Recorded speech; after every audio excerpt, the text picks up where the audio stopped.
Yeah, look, good evening, ladies and gentlemen. We're back at it again. My name is Olule Koshe, for those who might not know. Um, Firstly, before I delve into the video itself, let me extend my thank yous to the people that have joined within the past week or so. The numbers have shot up considerably, and I'm really, really grateful for that, and I appreciate your guys' support. It's been heartwarming to see names that I'm familiar with or I can trace a link. And it's also been very, very great. And it's been an honor to see names that I might not be familiar with and sort of gathered that I might have got them from different pages over the past couple of days where I've been placing a few ads here and there. So, firstly, I'd like to say thank you and thank you for showing faith in me. And hopefully, I won't be disappointing you guys. And then, secondly, I'd like to welcome you to the platform as well. And I hope to have you guys interacting with me regularly as well. So, yeah, away with all the emotional stuff, let's get straight into it. As promised, I'll be speaking a lot about Bafana Bafana's group at the Afcon. And I'll be discussing our chances, of progressing to the next stage. But first things first, let's preview the group itself. In our group, of course, it's Bafana Bafana, which is South Africa. And then we've got Ivory Coast, we've got Morocco, as well as Namibia. And look, in terms of our preview, look, I don't want to go into too many statistical details, just in terms of, just trying to keep the video more concise. So we'll hit on topics here and there, not go too deep, but we'll go deep where necessary. So looking at our first opponents, that's where we're going to look at. That's where we're going to start the video. We're going to analyze our first opponents, which happen to be the mighty elephants of Ivory Coast.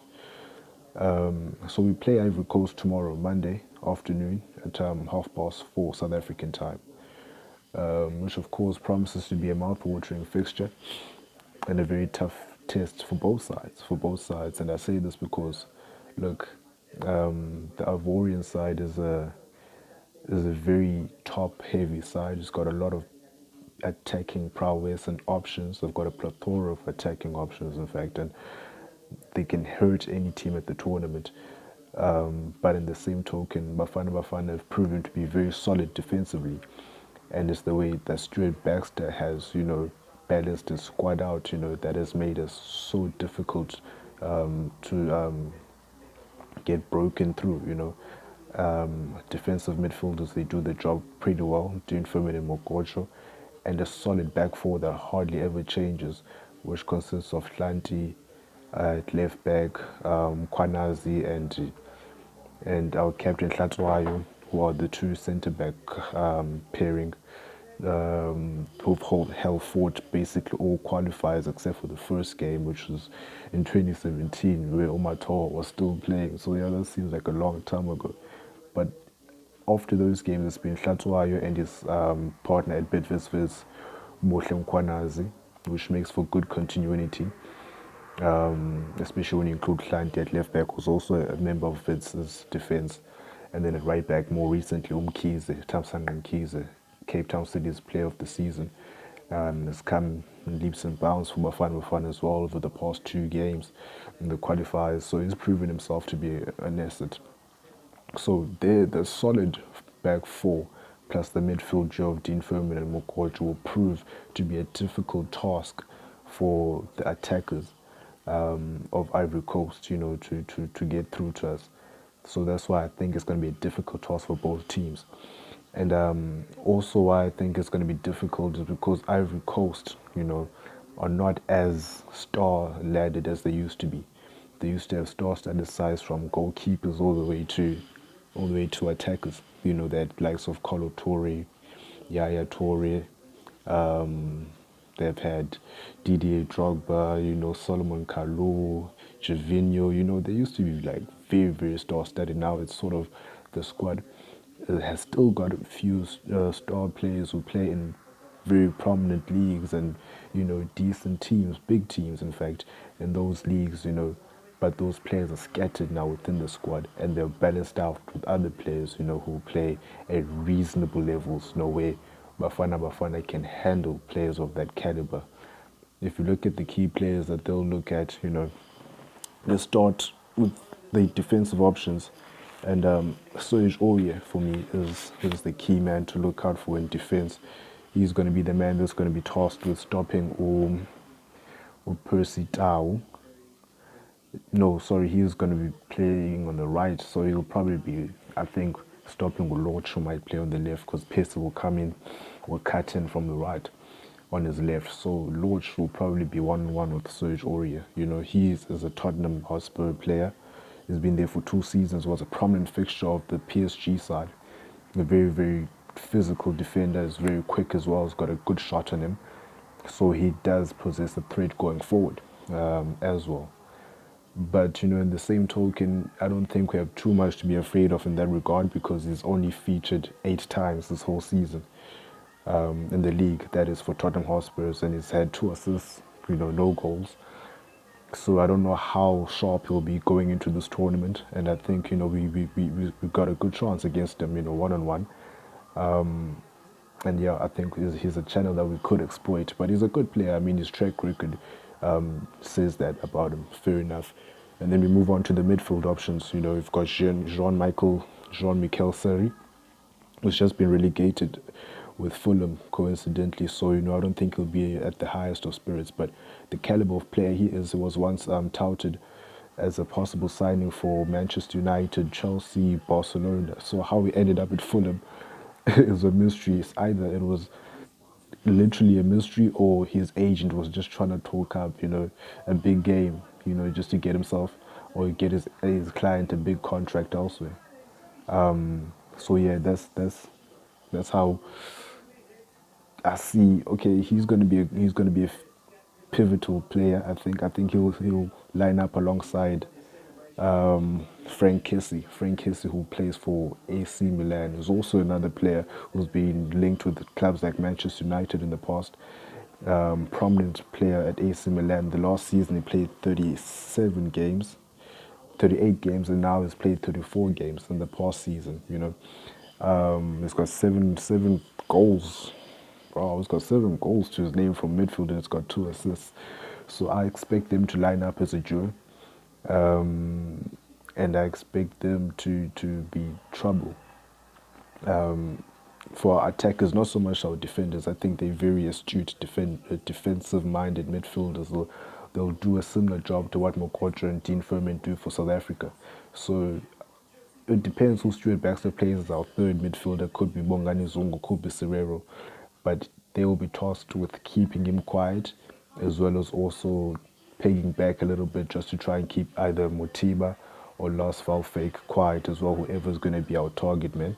And they'll also spread wide on either wing to try and keep Lodge and Percy Tau at bay, or whoever's going to be playing on the flanks. But I do think it's going to be them 2 players. And I think on current form, it should be those 2 players. So yeah, in terms of Ivory Coast, those are the threats in midfield and defense. And then when you go to the forwards, this is where it gets tricky for Bafana Bafana.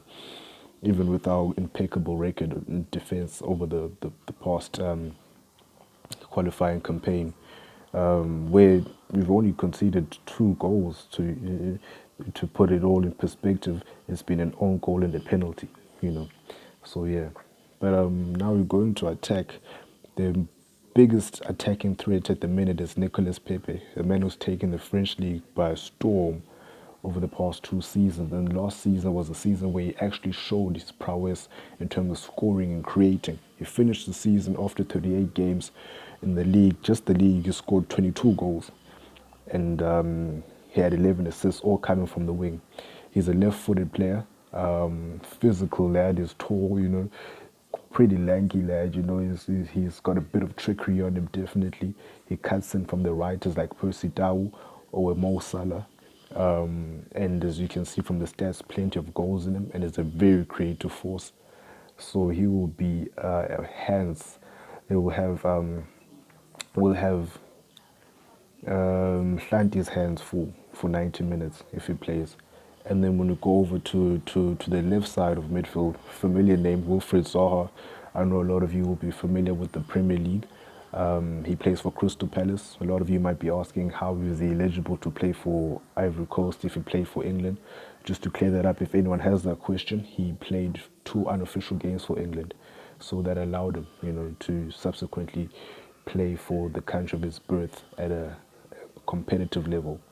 So yeah, he plays. He comes from Crystal Palace. Most of you will know that. Wizardry, a very, very skillful player, very strong on the ball as well, direct player. And he will be a massive threat to Tamsang Mkize. That will be a big test for him. Very different. Won't be anything similar to what he's faced at PSL level. So yeah, he's in terms of stats, 34 games, 10 goals and 5 assists. At Premier League level, that's decent. Very tough defenders, very physical league. So yeah, I think we will have our hands full in defense. But I think Bafana Bafana can handle that. My problem with Bafana Bafana is, do we have enough firepower? Because we don't tend to score many goals, and we don't have so many clinical or lethal strikers, to be honest with you. And the one that we do have scored 25 plus goals in a second division in Holland and is unproven at Bafana Bafana level. So yeah, but we'll see how that fares. No, we'll go straight into our second team, which is in Morocco. Morocco is gonna be the team we play third, which is that's our last game in the group. So this is gonna be a pivotal fixture for us. And look, I just came in and couldn't watch all of the game against Namibia, but I saw the scoreline. They scored in the very last-ish minutes of the game, closing stages of the game against Namibia, a team that everyone thought would be the whipping boys. But seeing from the small bit of the game that I caught and the analysts speaking, it doesn't seem like that's going to be the case. And when it comes to Namibia, teams are going to have to be on the A game to beat Namibia, but we'll talk about that. The key players when it comes to Morocco are a player called Ghanem Saish, who plays for Wolverhampton Wanderers, had a good season for Wolves as they had a good debut season back in the Premier League. So I expect him to hold fort in defence. He can play either as a centre-back or as a holding midfielder, more at home in the centre-back berth. So yeah, I expect him to be, a pivotal player for Morocco. We've also got Mehdi Benatia, who's played for some big teams, including Bayern Munich, Roma, and Juventus, but he's got on a bit in age and is now playing, I think, in Qatar. And then we've got Ashraf Hakim, another defender. He plays at Dortmund, so that's a big level, Bundesliga, big team, Champions League material. So, defensively, they're looking good when I look at them. They've got Nasir Mazroui, who played a pivotal role in Ajax Amsterdam's run in the Champions League, came in at right back. He's a flying right back, he's like a wing back. Good cross off the ball. You've got an eye for goal as well, and he's a threat, So he's one of the players to look out for in terms of Morocco. And when you go to their midfielders, Hakim Ziyech, what else can I say? He was pivotal, a vital cog in the team that the Ajax Amsterdam team that went so far in the almost into the finals of the Champions League, and he'll want to give a good performance. I believe Ajax Amsterdam have put him in the shop window for £25 million. That's his release clause. So this could be a pivotal Afcon campaign for him. And depending on how well he performs and how much he sets the stage alight, this could be the tournament that shops him into a big league and a big team in whichever league. Been rumors of Manchester United, Arsenal, but that's gone quiet over the long period of time now. So yeah, maybe he'll ignite that with a good performance at Afcon. Then we go to our neighbors, Namibia. Not too many players in terms of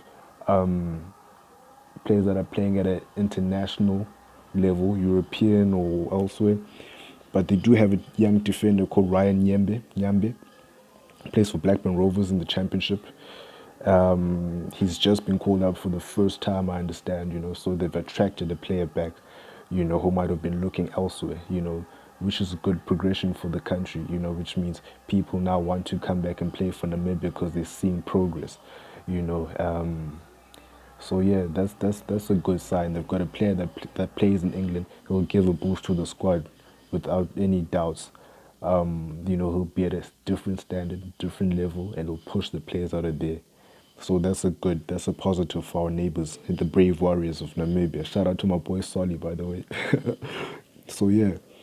Then we go to the midfielder, Dean Hotto. He stands out for me. He's been fantastic for Bidvest in the local league here in South Africa, the Absa Premiership. He scored 5 goals, 13 assists in his 29 games this campaign. So, he's creative. He's a threat. He's got good speed on him. He's got an eye for goal. The Bafana Bafana defenders will know a whole lot about him.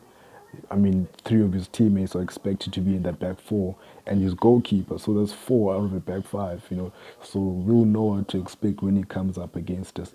But on the day, look, it's 1-on-1. You can't guess everything. It might be his time, it might be his day. So yeah, he's going to be pivotal for Namibia, and yeah, I'm interested to see what he can do against the bigger teams as well, the Ivory Coast and the Moroccos. They've got strikers. In terms of strikers, they've got Benson Shilongo, plays for Ismail in Egypt, so he'll know the conditions.